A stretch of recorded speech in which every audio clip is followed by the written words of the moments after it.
नमस्कार दोस्तों, स्वागत है आपका चल पर इस वक्त की बड़ी खबर के साथ एक बार फिर से आपके सामने मौजूद है, जहां पर चलेंगे। सबसे पहले और बड़ी खबर में आपको बताएंगे, भारत जोड़ो यात्रा के महाराष्ट्र में पहुंचने के बाद शुक्रवार को शामिल होंगे शरद पवार से लेकर उद्धव ठाकरे। दोस्तों, इसी के साथ में शिवसेना के एक और बड़े नेता को जेल से छुट्टी मिली है। बताएंगे कौन है ये नेता जो शामिल होंगे राहुल गांधी की भारत जोड़ो यात्रा में। इसी के साथ में चलेंगे एक और बड़ी अपडेट की तरफ, जहाँ पर हिमालय के अंदर बहने लगी है परिवर्तन की जोरदार हवा। बताएंगे आपको हिमाचल प्रदेश के चुनाव से पहले अंतिम सर्वे में किस तरीके के नतीजे सामने आए दोस्तों, और किस तरीके से गोदी मीडिया के लोग माफी मांगते दिखाई दे रहे हैं। इसी के साथ में दोस्तों, बीजेपी के दो बड़े नेताओं ने कांग्रेस पार्टी के नेताओं को लेकर बड़ी बात कही है। बताएंगे आपको राहुल गांधी और मनमोहन सिंह की ये दोनों नेता तारीफ करते दिखाई दिए हैं दोस्तों। इसी के साथ में गुजरात चुनाव के मद्देनजर बीजेपी ने अपने पूर्व मुख्यमंत्री और पूर्व डिप्टी सीएम का टिकट काट दिया है दोस्तों। बताएंगे इसके बारे में पूरी अपडेट एक एक करके चलेंगे सभी बड़ी खबरों की तरफ। लेकिन उससे पहले अगर आप भी मानते हैं कि पूरे देश भर के अंदर परिवर्तन की जोरदार लहर बह रही है और हिमाचल प्रदेश भी बदलाव की लहर पर सवार होने के लिए तैयार है, तो इस वीडियो को लाइक करके लाल बटन दबाकर चैनल को सब्सक्राइब करके घंटी दबाकर कमेंट बॉक्स में जय हिंद, जय भारत, जय जवान, जय किसान जरूर लिखेगा दोस्तों। चलते हैं सबसे पहले और बड़ी खबर की तरफ, जहां पर राहुल गांधी के नेतृत्व में चल रही भारत जोड़ो यात्रा अपने प्रचंड स्वरूप में लगातार महाराष्ट्र में चल रही है, जहां पर 14 दिनों की ये यात्रा महाराष्ट्र में होने जा रही है दोस्तों। 381 किलोमीटर के पद यात्रा के दौरान 15 विधानसभा और 6 संसदीय क्षेत्र में इस यात्रा का आगमन होने वाला है। आपको बता दें कि शुक्रवार यानी कल शिवसेना के प्रमुख नेता और राष्ट्रवादी कांग्रेस पार्टी के वरिष्ठ नेता शरद पवार इस यात्रा में शामिल होने जा रहे हैं। इसको लेकर कांग्रेस पार्टी के नेता अशोक चव्हाण ने जानकारी दी है दोस्तों। उन्होंने बताया कि शरद पवार के साथ साथ उद्धव ठाकरे या फिर आदित्य ठाकरे इस यात्रा में शामिल होने जा रहे हैं। कुल मिलाकर कांग्रेस पार्टी अपने महागठबंधन को एक साथ लाकर पूरे देश के अंदर मैसेज देना चाहती है दोस्तों। और ऐसे में जयंत पाटिल, सुप्रिया सुले के साथ साथ कई और लोगों को भी आमंत्रण भेजा गया है। ये सारे लोग धीरे धीरे इस यात्रा में शामिल होंगे। आपको बता दें कि ये तीसरा दिन है महाराष्ट्र में राहुल गांधी के पद यात्रा का, और उम्मीद जाहिर की जा रही है कि यात्रा लगातार और ज्यादा प्रचंड होती चली जाएगी दोस्तों। रुक करते हैं एक और बड़ी अपडेट का, जिसमें मध्य प्रदेश के अंदर इतिहास बनाएगी भारत जोड़ो यात्रा। 11 महीने के बाद बदल जाएगा सब कुछ। आपको बता दें कि यात्रा की तैयारी का जायजा लेने के लिए पूर्व सीएम कमलनाथ इंदौर आए थे, जहां पर उन्होंने इस यात्रा को लेकर काफी उत्साह कार्यकर्ताओं में देखकर अपना संतोष जाहिर किया है। उन्होंने कहा कि हमने सभी लोगों को आदेश जारी कर दिया है कि वो इसी तरीके का उत्साह बनाए रखे और आने वाले दिनों के अंदर हम पूरी तरीके से राज्य में परिवर्तन करके दिखाएंगे। उन्होंने भाजपा की पुलिस पैसा और प्रशासन के बल पर काम कर रही है, सूट बूट और लूट की सरकार चल रही है। मुझे उम्मीद है कि 11 महीने के बाद हम पूरी स्थिति को बदल देंगे। दरअसल दोस्तों, पूर्व मुख्यमंत्री कमलनाथ को उम्मीद है कि भारत जोड़ो यात्रा के बाद मध्य प्रदेश के अंदर पूरा कांग्रेस पार्टी का कैडर एक बार फिर से एग्रेसिव होता दिखाई देगा और राज्य के अंदर 11 महीने बाद होने वाले चुनाव के अंदर बीजेपी का सुपड़ा साफ कर देगा। इसी उम्मीद के साथ कमलनाथ ने पार्टी के नेताओं को तैयारी को और जोर शोर से करने के लिए आह्वान किया है। रुक करते हैं एक और बड़ी खबर का, जहां पर हिमाचल प्रदेश के साथ साथ गुजरात के चुनाव को लेकर तमाम तरीके के जो भ्रम फैलाए जा रहे थे मात्र 48 घंटे पहले, ये सारे भ्रम दूर होने लगे हैं दोस्तों। हिमाचल प्रदेश में 12 तारीख को वोट डाले जाएंगे और उससे पहले बीजेपी के हाथ पांव फूल गए हैं दोस्तों। बता दें आपको कि हिमाचल प्रदेश के विधानसभा चुनाव को लेकर 48 घंटे पहले कराए गए पूरे ओपिनियन पोल में बीजेपी की स्थिति डामाडोल दिखाई दे रही है। यानी चुनाव आयोग के गाइडलाइंस के अनुसार ओपिनियन पोल 48 घंटे पहले कराए जा सकते हैं और इन्हीं पोल को अंतिम स्वरूप देकर जो आंकड़े जारी किए गए हैं दोस्तों, उसके बाद बीजेपी का माथा चकरा सकता है। आपको बता दें कि भारतीय जनता पार्टी को एक झूठी दिलासा दे रहे थे ये ओपिनियन पोल इससे पहले, लेकिन अब जो ओपिनियन पोल सामने आए हैं, जिन्होंने अंतिम रिजल्ट दिया है, उसमें बीजेपी के लिए मुश्किलें और ज्यादा बढ़ा दी है। आपको बता दें कि बीजेपी को 31 से 39 सीटें, जबकि कांग्रेस पार्टी को 29 से लेकर 37 सीटें जीतता हुआ बताया जा रहा है। यानी सी वोटर की तरफ से कराए गए ओपिनियन पोल में यह दावा किया गया है दोस्तों, जिसमें भारतीय जनता पार्टी को 44% वोट जबकि कांग्रेस पार्टी को 42% वोट मिल सकता है। और सीटों के आंकड़े में बताया गया है कि भारतीय जनता पार्टी और कांग्रेस के बीच में काफी कड़ा मुकाबला चल रहा है। कांग्रेस पार्टी 37 सीट मैक्सिमम प्राप्त कर सकती है, जबकि बीजेपी 39 सीट मैक्सिमम जीत सकती है और मिनिमम सीट बीजेपी की 31 दिखाई जा रही है। और ये अगर सच होगा तो कांग्रेस पार्टी की सरकार बन जाएगी दोस्तों। तो कुल मिलाकर यहाँ पर स्पष्ट स्थिति बताने को भी कोई ओपिनियन पोल तैयार नहीं है। आपको बता दें कि यही एपी न्यूज का सी वोटर है जो 2 अक्टूबर 2022 को अपने आंकड़े में 45% वोट शेयर बीजेपी को दिखा रहा था और 37 से लेकर 45 सीटें बीजेपी को बताई जा रही थी, यानी पूर्ण बहुमत की सरकार बनवाई जा रही थी। कांग्रेस पार्टी को 33% वोट शेयर बताया जा रहा था और 21 से लेकर 29 सीटें दिखाई जा रही थी, जबकि आम आदमी पार्टी को 9.5% वोट शेयर दिखाया जा रहा था और 1 सीट दी जा रही थी दोस्तों। और इसी तरीके से 14 अक्टूबर 2022 को एपी न्यूज का सी वोटर बीजेपी का वोट शेयर बढ़ाकर 46% दिखा रहा था और 38 से लेकर 46 सीटें बीजेपी को बता रहा था, जबकि कांग्रेस पार्टी को 35% वोट शेयर बता रहा था और 20 से लेकर 28 सीटें बता रहा था, जबकि आम आदमी पार्टी को 6.3% वोट शेयर दिखाकर 1 सीट जीतवाता हुआ दिखाई दे रहा था। और इसके बाद दोस्तों, अब जो ओपिनियन पोल आ रहे हैं, यानी अंतिम ओपिनियन पोल सामने आ रहे हैं, उसमें कांग्रेस पार्टी का आंकड़ा 37 तक पहुंचाया जा रहा है। तो आप लोग समझ सकते हैं कि किस तरीके से ये सारे ओपिनियन पोल धीरे धीरे ध्वस्त होने लगे हैं दोस्तों। और बड़ी बात यह है कि हिमाचल प्रदेश में कांग्रेस पार्टी को मोमेंटम है और यही मोमेंटम आगे की तरफ शिफ्ट होगा तो कांग्रेस पार्टी को पूर्ण बहुमत से ज्यादा सीटें मिल सकती हैं दोस्तों। ऐसा माना जाता है कि जो पार्टी विपक्ष में होती है, अगर उसके पास मोमेंटम होता है, उसकी सीटें अगर लगातार दिन ब दिन बढ़ती चली जा रही है, तो चुनाव के दिन तक वो लैंडस्लाइड विक्ट्री की तरफ बढ़ सकता है। और इसीलिए कांग्रेस पार्टी के पास हिमाचल प्रदेश में एडवांटेज है। ऐसे में दोस्तों हिमाचल प्रदेश के अंदर ये जो एपी न्यूज सी वोटर की तरफ से दावा किया जा रहा था कि सीट लगातार कांग्रेस पार्टी की बढ़ती चली जा रही है, क्या आप मानते हैं कि ये मोमेंटम कांग्रेस पार्टी के साथ में है? तो कमेंट बॉक्स में लिखकर जरूर बताएगा। और आपका अपना ओपिनियन पोल, अपना एनालिसिस क्या है, वो भी कमेंट बॉक्स में लिखकर जरूर बताइएगा दोस्तों। वहीं पर स्मॉल बॉक्स इंडिया की तरफ से अंतिम ओपिनियन पोल हिमाचल प्रदेश को लेकर दिए गए हैं। 68 में से कांग्रेस पार्टी को 36 से 44 सीटें यानी पूर्ण बहुमत की सरकार कांग्रेस पार्टी की बनाई जा रही है, जबकि बीजेपी को 18 से 25 सीटें मिल सकती है। वर्स्ट केस के अंदर भी कांग्रेस पार्टी इस ओपिनियन पोल के तहत सरकार बना रही है दोस्तों। और अगर आप इन ओपिनियन पोल के बारे में सही से एनालिसिस करेंगे तो आपको पता चलेगा कि छत्तीसगढ़ को लेकर जो आंकड़े दिखाए जा रहे थे, लगभग उसी तरीके का ओपिनियन पोल है। कांग्रेस पार्टी की लैंडस्लाइड विक्ट्री को ज्यादातर ओपिनियन पोल झुठला रहे थे और बराबर का कॉन्टेस्ट बता रहे थे, लेकिन अंत में रिजल्ट ऐसा सामने आया कि 2/3 आंकड़े से कांग्रेस पार्टी की छत्तीसगढ़ में सरकार बन गई थी दोस्तों। और क्योंकि छत्तीसगढ़ के मुख्यमंत्री भूपेश बघेल कांग्रेस पार्टी हिमाचल प्रदेश के प्रभारी के तौर पर काम कर रहे हैं, तो हो सकता है इसी तरीके के रिजल्ट देने के लिए उन्हें कांग्रेस पार्टी ने लगा रखा हो। आप लोग इस पर क्या कुछ राय देना चाहेंगे, लिखकर जरूर बताएगा। चलते हैं एक और बड़ी खबर की तरफ, जहां पर प्रधानमंत्री नरेंद्र मोदी ने हिमाचल प्रदेश में बीजेपी के नाव के डूबने से बचाने की तमाम कोशिश की। प्रधानमंत्री मोदी को यहाँ तक कि बागी उम्मीदवार से फोन पर बात करके उनको चुनाव से हटने के लिए कहा गया दोस्तों। लेकिन बड़ी बात यह है कि अब बागी उम्मीदवार ने कहा है कि प्रधानमंत्री मोदी ने मुझे नामांकन वापस लेने की अंतिम तिथि के बाद फोन किया था और इसीलिए मैं अपना नाम वापस नहीं ले पाया, और अब अगर मैं बीजेपी के 10-20 वोट भी काट दूंगा तो भी मेरे ऊपर कलंक लग जाएगा, और इसीलिए मैंने फैसला लिया है कि मैं चुनाव लड़ूंगा, भरपूर तरीके से लड़ूंगा। कुल मिलाकर दोस्तों मोदी के फोन करने के बावजूद ये उम्मीदवार चुनावी मैदान में उतरा हुआ है और फुल फ्लैट चुनावी समर में उतरा हुआ है। तो देखते हैं इस सीट पर बीजेपी को कितना भारी नुकसान होता है, क्योंकि 2021 के बाई इलेक्शन के अंदर राजन सुशांत नाम के इंडिपेंडेंट कैंडिडेट ने चुनाव लड़ा था और इस सीट पर कांग्रेस पार्टी के उम्मीदवार को तकरीबन 6000 वोटों से चुनाव में जीत मिल गई थी, जबकि निर्दलीय उम्मीदवार ने 12000 वोट काटे थे दोस्तों और बीजेपी को भारी नुकसान पहुंचाया था। और इसीलिए माना जा रहा है कि इस सीट पर कांग्रेस पार्टी के आंकड़े पूरी तरीके से फिट हैं। प्रधानमंत्री मोदी के फोन करने के बावजूद इस सीट पर कांग्रेस पार्टी के जीत की सबसे ज्यादा संभावनाएं हैं। आप लोग इस पर क्या कुछ राय देना चाहेंगे, लिखकर जरूर बताएगा। चलते हैं एक और बड़ी अपडेट की तरफ, जहां पर भारत जोड़ो यात्रा को लेकर कांग्रेस पार्टी जबरदस्त तैयारी कर रही है। मध्य प्रदेश के अंदर भी कांग्रेस पार्टी की यात्रा पहुंचेगी दोस्तों। कमलनाथ यहाँ पर एक और तैयारी कर रहे हैं, तो बीजेपी की वरिष्ठ नेता सुमित्रा महाजन ने भी बयान दिया है। उन्होंने कहा कि राहुल गांधी इस यात्रा को निकाल रहे हैं, मुझे खुशी है कि वो इस यात्रा को निकाल रहे हैं, इससे विपक्ष को और ज्यादा मजबूती मिलेगी। उन्होंने राहुल गांधी की जमकर तारीफ की है दोस्तों। भारत जोड़ो यात्रा के मद्देनजर बीजेपी की कई बार की सांसद सुमित्रा महाजन ने जो बातें कही हैं, कहीं न कहीं बीजेपी की टेंशन और ज्यादा बढ़ा सकती है। आपको बता दें कि कांग्रेस पार्टी सेवा दल की तरफ से ट्वीट करते हुए कहा गया है कि भारत जोड़ो यात्रा की एक सबसे बड़ी सफलता ये है कि कांग्रेस पार्टी के धुर विरोधी और आलोचक भी अब पद यात्रा का समर्थन कर रहे हैं। पूर्व लोकसभा की अध्यक्षा श्रीमती सुमित्रा महाजन जी ने राहुल गांधी जी के भारत जोड़ो यात्रा पर समर्थन किया है। और दोस्तों मामला इतना ही नहीं है बल्कि इससे भी आगे है, क्योंकि बीजेपी के वरिष्ठ नेता और मोदी सरकार के कैबिनेट मंत्री नितिन गडकरी ने एक बार फिर से पूर्व प्रधानमंत्री मनमोहन सिंह की जमकर तारीफ की है। उन्होंने कहा कि देश मनमोहन सिंह का कर्जदार है। आर्थिक सुधार के जरिए उन्होंने देश को नई दिशा देने का काम किया था, देश उनका ऋणी है। वित्त मंत्री के रूप में किए गए आर्थिक सुधारों ने भारत को नई दिशा दिखाने का काम किया था। कुल मिलाकर दोस्तों नितिन गडकरी कांग्रेस पार्टी के नेता और पूर्व प्रधानमंत्री डॉक्टर मनमोहन सिंह की जमकर तारीफ कर रहे हैं। आपको बता दें कि प्रधानमंत्री मोदी जो हिमाचल प्रदेश और गुजरात में जाकर कांग्रेस पार्टी की सरकार की आलोचना कर रहे हैं, उनको सबसे पहले अपने मंत्री नितिन गडकरी के पास जाना चाहिए और अपने कैबिनेट की बैठक में उनसे पूछना चाहिए कि डॉक्टर मनमोहन सिंह ने क्या क्या काम किए हैं देश के लिए और कैसे देश को आगे बढ़ाने के लिए दिन रात अपनी सेवा दी है। क्योंकि दोस्तों प्रधानमंत्री मोदी एक और डॉक्टर मनमोहन सिंह की जमकर आलोचना करते हैं, लेकिन उनके ही अपने कैबिनेट मंत्री नितिन गडकरी डॉक्टर मनमोहन सिंह की जमकर तारीफ करते हैं। तो कम से कम जनता के बीच में कंफ्यूजन नहीं रहना चाहिए। बीजेपी के अपने लोगों को ही साथ में बैठकर ये पता कर लेना चाहिए कि आखिर डॉक्टर मनमोहन सिंह ने क्या गलत क्या सही किया, और कम से कम जनता को गुमराह नहीं करना चाहिए। दोस्तों एक और बड़ी खबर की माने तो महाराष्ट्र के अंदर राहुल गांधी की भारत जोड़ो यात्रा के मद्देनजर नया राजनीतिक संग्राम देखने को मिलेगा। बता दें आपको कि कोर्ट ने शिवसेना के बड़े नेता संजय राउत को जमानत देने का ऐलान कर दिया दोस्तों, जिसके बाद उनके समर्थकों ने ताली बजाई। कोर्ट ने 21 अक्टूबर को जमानत याचिका पर दो तरफ की दलील सुनने के बाद फैसले को सुरक्षित रख लिया था। संजय राउत का जेल से निकलने पर कार्यकर्ताओं ने जबरदस्त स्वागत किया है। उम्मीद है कि वो पहले सिद्धि विनायक मंदिर जाएंगे और उसके बाद मातोश्री जाकर शिवसेना प्रमुख उद्धव ठाकरे से मुलाकात करेंगे और उसके बाद दोस्तों राजनीति में फिर से उतरने वाले हैं। कुल मिलाकर संजय राउत के उस वक्त जेल से बाहर आना विपक्षी एकता के लिए एक अच्छे संकेत है, जिस दौरान राहुल गांधी महाराष्ट्र में पदयात्रा कर रहे हैं। कुल मिलाकर महाविकास अघाड़ी अपनी शक्तियों को और ज्यादा बड़ा दिखाएगा, और क्योंकि संजय राउत बाहर आ गए हैं दोस्तों तो जबरदस्त राजनीति देखने को मिलेगी। आप लोग इस पर क्या कुछ कहना चाहेंगे, लिखकर जरूर बताएगा। चलते हैं एक और बड़ी अपडेट की तरफ, जहां पर पश्चिम बंगाल में बीजेपी युवा मोर्चा के एक नेता ने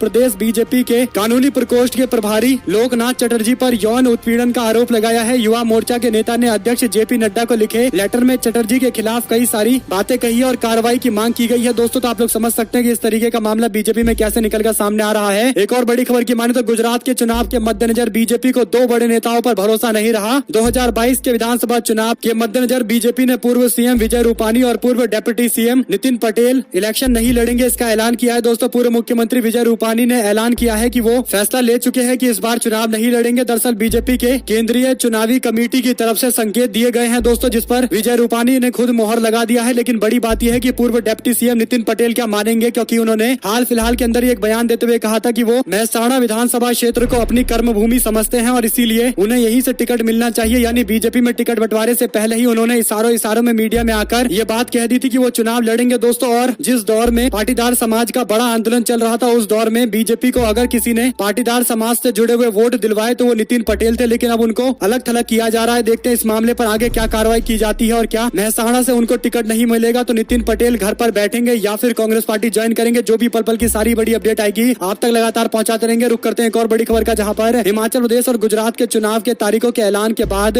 केंद्र की बीजेपी सरकार के द्वारा एक संशोधन के तहत इलेक्टोरल बॉन्ड की नई बिक्री को इजाजत दी गई। सरकार ने चुनावी बॉन्ड की 23वीं किस्त जारी करने की अनुमति दे दी। दोस्तों बॉन्ड की बिक्री 9 दिसंबर यानी बीते दिन से 15 नवंबर तक की गई है और माना जा रहा है कि गुजरात के चुनाव को इन्फ्लुएंस करने के लिए इलेक्टोरल बॉन्ड को इजाजत दी गई है। और इस मामले पर केंद्रीय आर्थिक मामलों के सचिव रहे EAS शर्मा ने चुनाव आयोग से खास अपील की है। उन्होंने कहा कि इलेक्टोरल बॉन्ड की बिक्री पर रोक लगनी चाहिए क्योंकि इलेक्टोरल बॉन्ड की बिक्री का फायदा उठा सकती है बीजेपी। देखते हैं चुनाव आयोग इस पर क्या कार्रवाई करता है। दोस्तों वहीं पर अवैध खनन मामले को लेकर ईडी ने झारखंड के सीएम हेमंत सोरेन को 17 नवंबर को पूछताछ के लिए तलब किया है। देखते हैं इस बार मुख्यमंत्री जाते हैं या नहीं जाते, क्योंकि उन्होंने पहले कह दिया था कि वो किसी भी कीमत पर ईडी के बुलावे पर नहीं जाएंगे बल्कि जनता के बीच में जाकर तय करेंगे कि जनता की अदालत क्या निर्णय देती है। एक और बड़ी खबर की माने तो समाजवादी पार्टी के वरिष्ठ नेता आजम खान को विधानसभा सदस्यता रद्द किए जाने के मामले पर बड़ी राहत मिली है। दोस्तों सुप्रीम कोर्ट आज यानी 10 नवंबर को इस मामले पर सुनवाई करने वाला है और इसके बाद ही election commission of India Rampur की सीट पर चुनाव करवा पाएगा दोस्तों, क्योंकि हेट स्पीच मामले में 3 साल की सजा सुनाई गई थी आजम खान को और इसीलिए उनकी सदस्यता रद्द कर दी गई है। देखते हैं इलेक्शन कमीशन ऑफ इंडिया से इस मामले पर कोई रिपोर्ट मांगी जाती है या फिर सुप्रीम कोर्ट अपने हिसाब से ही फैसला लेता है। एक और बड़ी खबर यह है कि राजस्थान के अंदर तो बीजेपी के लोग मुख्यमंत्री अशोक गहलोत और कांग्रेस पार्टी को चुनाव हरवाने के बारे में सोच भी नहीं रहे हैं दोस्तों। दरअसल सरदारपुर शहर सीट पर एक उपचुनाव में वोट डाले जाएंगे और यहीं से तय होगा कि राज्य की राजनीति में क्या कुछ बदलाव आ रहे हैं या फिर जनता एक बार फिर से कांग्रेस पार्टी के साथ में खड़ी है। इस मामले पर बीजेपी के प्रदेश अध्यक्ष सतीश पूनिया ने बयान देते हुए कहा कि उपचुनाव तो कांग्रेस पार्टी जीत जाती है, ये 2023 के चुनाव का कोई सेमीफाइनल नहीं होगा। यानी मीडिया वालों ने उनसे पूछा था कि क्या सरदार शहर के अंदर जो उपचुनाव हो रहे हैं क्या ये 2023 में होने जा रहे राजस्थान के चुनाव के लिए सेमीफाइनल होगा, तो इस पर सतीश पूनिया कहते हैं कि ऐसा नहीं होगा। आप लोग समझ सकते हैं कि बीजेपी के लोग मानने को तैयार नहीं है कि शायद उन्हें उपचुनाव में जीत मिल जाए। वो साफ तौर पर कह रहे हैं कि कांग्रेस पार्टी उपचुनाव जीत जाती है, असली चुनाव हम जीतेंगे। यानी पहले ही बीजेपी के लोगों ने राजस्थान के उपचुनाव में हथियार डाल दिए हैं दोस्तों। एक और बड़ी खबर यह है कि तमिलनाडु की शांति के लिए खतरा बन गए हैं राज्यपाल RN रवि, पद से तुरंत हटाए जाए। डीएमके ने राष्ट्रपति को ज्ञापन सौंपकर इस मामले पर कार्रवाई की बात कही है दोस्तों। वहीं पर 31 जिलों के जिलाधिकारियों को नागरिकता देने का अधिकार दिया गया है। असम और बंगाल में ये फैसला लागू नहीं होगा। आपको बता दें कि अफगानिस्तान, बांग्लादेश और पाकिस्तान से आने वाले गैर मुस्लिम यानी हिंदू, सिख, बौद्ध, जैन, पारसी और ईसाई धर्म से ताल्लुक रखने वाले लोगों को नागरिकता कानून 1955 के तहत भारतीय नागरिक होने की इजाजत दी जाएगी, यानी नागरिकता दी जाएगी। इसके लिए 9 राज्य के गृह सचिवों और 31 जिलाधिकारियों को ये पावर दी गई है दोस्तों। केंद्रीय गृह मंत्रालय की वर्ष 2021-22 1 अप्रैल से लेकर 31 दिसंबर 2021 तक की वार्षिक रिपोर्ट के अनुसार पाकिस्तान, बांग्लादेश और अफगानिस्तान से इन माइनॉरिटी समुदाय के 1414 विदेशियों को नागरिकता दी गई है। आपको बता दें कि 9 राज्यों के 31 जिलाधिकारियों को ये जो शक्तियां दी गई है, क्या इसका विरोध किया जाएगा? आने वाले दिनों के अंदर ये सब कुछ क्लियर हो जाएगा दोस्तों। एक और बड़ी अपडेट यह है कि उपचुनाव मैनपुरी और रामपुर के एक साथ कराए जा सकते हैं और खतौली विधानसभा क्षेत्र पर भी उपचुनाव होने वाले हैं, तो इन दोनों सीटों पर समाजवादी पार्टी चुनावी मैदान में उतर सकती है दोस्तों। मैनपुरी और रामपुर की सीट समाजवादी पार्टी के खाते में, जबकि खतौली सीट पर सपा की गठबंधन सहयोगी RLD मैदान में उतर सकती है, अपना उम्मीदवार उतार सकती है। इसकी भी पूरी तैयारी हो गई है। वहीं पर छोटू भाई बसावा ने कही बड़ी बात, जेडीयू से गठबंधन को लेकर जानकारी दी दोस्तों, लेकिन उनके बेटे ने 24 घंटे के अंदर ही मना कर दिया। उन्होंने कहा कि हमारा जेडीयू के साथ में कोई अलायंस नहीं है, जबकि उनके पिता छोटू भाई बसावा मानते हैं कि जेडीयू के साथ में अलायंस है। दोनों पिता पुत्र के बयान में ही अंतर देखने को मिल रहा है। इसी के साथ में हिमाचल प्रदेश चुनाव से पहले सीएम के करीबी और हिमाचल प्रदेश के DGP के तबादले की कोशिश में कांग्रेस पार्टी जुट गई है दोस्तों। इलेक्शन कमीशन प्रशासन से बार बार शिकायत करके डीजीपी को हटाने की मांग की जा रही है। उन्होंने कहा कि मुख्यमंत्री के लिए काम कर रहे हैं डीजीपी और काफी करीबी हैं और इसीलिए इन पर कार्रवाई होनी चाहिए और इनको अभी पद से हटाया जाना चाहिए, क्योंकि ये चुनाव में कुछ अपनी शक्तियों का गलत इस्तेमाल करके प्रभावित कर सकते हैं। और एक और बड़ी अपडेट की माने तो बीजेपी सरकार निकम्मी साबित हुई है। कांग्रेस की होगी सबसे बड़ी जीत। हिमाचल प्रदेश के चुनाव के मद्देनजर मीडिया से बात करते हुए अशोक गहलोत ने बड़ा दावा किया है। उन्होंने कहा कि हिमाचल प्रदेश की जनता इस बार हमारे साथ खड़ी है। कांग्रेस पार्टी राज्य में परिवर्तन के लिए संकल्पित है और जनता हमारे साथ में है। वहीं पर चुनावी बॉन्ड योजना में संशोधन, अब विधानसभा चुनाव में अतिरिक्त 15 दिन बेचे जाएंगे बॉन्ड। इस तरीके के फैसले के बाद दोस्तों अब ये चुनावी बहस का मुद्दा बन गया है। वहीं पर यूनिवर्सिटी के चांसलर पद से राज्यपाल को हटाने की तैयारी, विधानसभा में प्रस्ताव लेकर आएगी पिनरई विजयन सरकार। केरल के राज्यपाल और राज्य सरकार के बीच में जबरदस्त खींचतान देखने को मिल रही है। गवर्नर आरिफ मोहम्मद खान को उनके पद से हटाया जा सकता है। मंत्रिमंडल ने बुधवार को राज्यपाल आरिफ मोहम्मद खान को चांसलर के पद से हटाने के लिए एक अध्यादेश लाने का फैसला लिया है। राज्य के मंत्रिमंडल ने चांसलर की जगह एक विशेषज्ञ को लाने की योजना बना रही है। राज्यपाल आरिफ मोहम्मद खान के द्वारा राज्य के सभी 9 विश्वविद्यालय के कुलपतियों के इस्तीफे की मांग के बाद ये फैसला आया है। केरल कैबिनेट के द्वारा राज्यपाल को चांसलर पद से हटाने का अध्यादेश लाने के लिए कांग्रेस पार्टी के एमपी शशि थरूर ने कहा कि अध्यादेश तभी मान्य होता है जब राज्यपाल उस पर हस्ताक्षर करे। मुझे ये थोड़ा अजीब लग रहा है कि मंत्रिमंडल राज्यपाल से पूछकर प्रस्ताव पारित करेगी। देखते हैं क्या होता है आगे। यानी एक तरीके का संवैधानिक संकट है दोस्तों। और अब ये मामला हाईकोर्ट से लेकर सुप्रीम कोर्ट तक जाने वाला है। देखते हैं हाईकोर्ट और सुप्रीम कोर्ट इस पर क्या निर्णय लेगा, क्योंकि ये कॉन्स्टिट्यूशन से जुड़ा हुआ मामला है। और एक और बड़ी अपडेट की माने तो बीजेपी से धामनगर सीट गंवाने के बाद नवीन पटनायक और उनकी सरकार काफी एक्टिव हो गई है। पदपुर सीट बचाने के लिए नई रणनीति बनाई जा रही है। यानी धामपुर उपचुनाव में बीजू जनता दल को तगड़ा झटका लगा था, बीजेपी ने ये सीट जीत ली थी। अब बीजू जनता दल के सूत्र बता रहे हैं कि पार्टी धामनगर में अपने अनुभव के आधार पर पद्मपुर